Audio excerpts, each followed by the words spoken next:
channel असिगी माइकैदगी मयाम तराम नोंगसरी Ahmad video असिबु लोगो फावो यंगबिनेबगी दमकता मयाम मफमदा हन्ना हाइजरी अइना ngasi थोंजगदौरिबा मथेल असिदी बोरी थोंबनी बोरी थोंबा से अखोइना पंद्रादा साग थोंबा हाइना चाबदो अदुगी मवोंगदा थोंजगे बोरी थोंबा सिदा संगदबा मचलसिंग अदो अहा मथंग मथंग हाइजरके अहमदा बोरी लेरे अदुदगी जेनम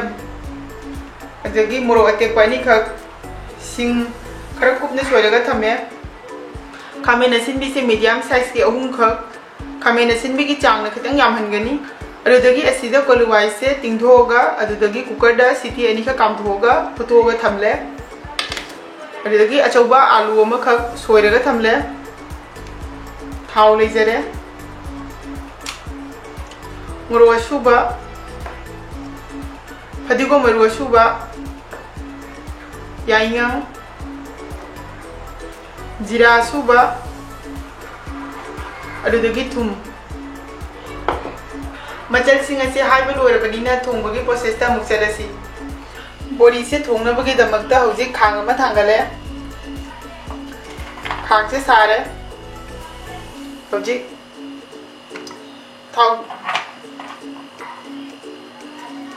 थाव हापबा मतुंगदा हौजिक बोरी से हपचलनी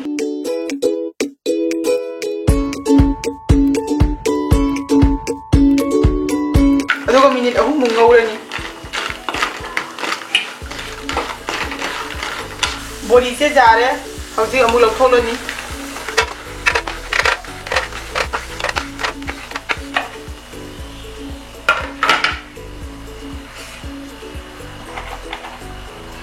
थाव से अमुका खजिक हापीरनी खरा जामना हापीगनी अहानबदा जीरा मेथी से हापनी इने ngasa हाइबदा दाहोबरे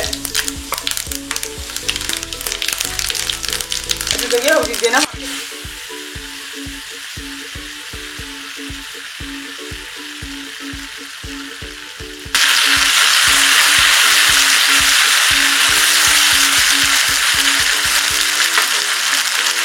मोरो अटेक्पा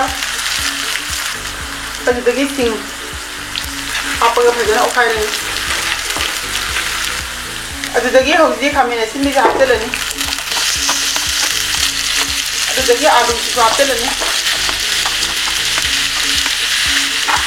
अदुगा फजना ओखाइरनी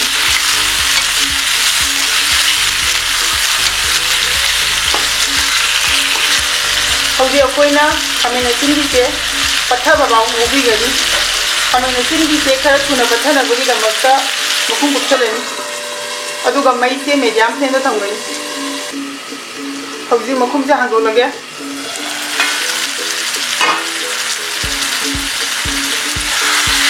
रिव्यू खामेन असिनबी से पत्थरे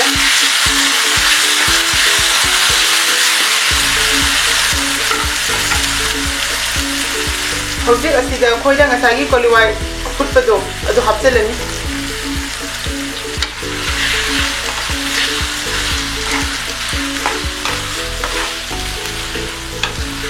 अदुगा फजना ओखाइबिरनी हौजिक मोरोक से अखोना मोरोक अशुबा चामच अनी खक हापनी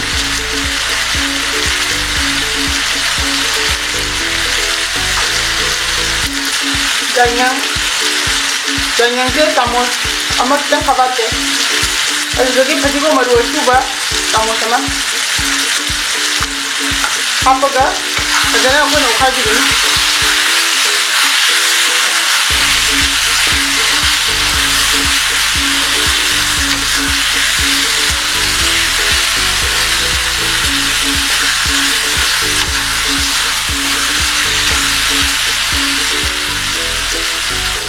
हौजिक इसिंग हापनी इसिंग से ग्लास अमा मुक हापनी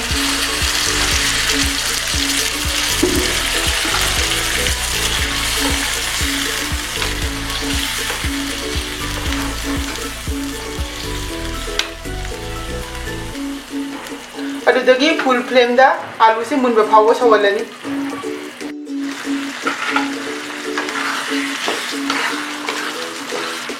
हौजिक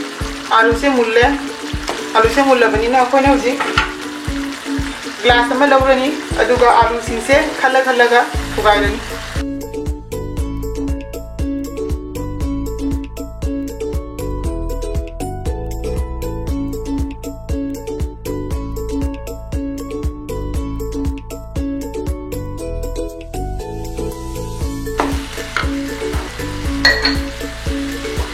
हौजी आलू से थुगाइर मतुंगदा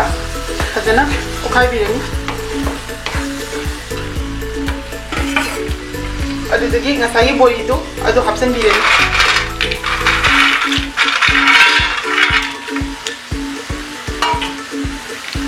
बोरी से हाबला मतुंगदा फजना उखाइबिरनी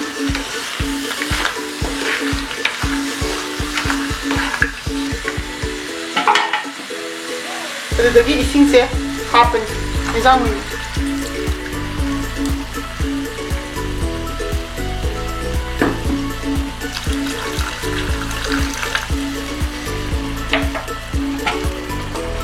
इंजाम मई से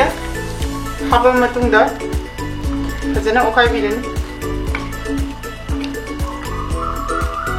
अदुगा सगलगवा फाव थमलनी अदो बोरी थोंगसे मही यामना लांगसु हाउते अदुदगी आइना सिददी आलूगा खामेना सिनबिगा अदुदगी कोलुहाइगा हापीबनी अदो असिगी मथक्ता अमुकमु कोबेले सत्पी अदुदगी मुला हापदी अमुक हेना हाउगनी हौजिक येंसांग सगरए अदुना थुम हापनी थुम से चांगा हापनी अदुदगी जीरा पाउडर से चामच अमगा खरा हेना हापनी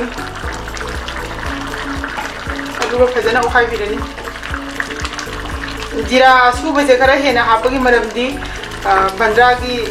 फ्लेवर रो लानबगी दमक्तनी अब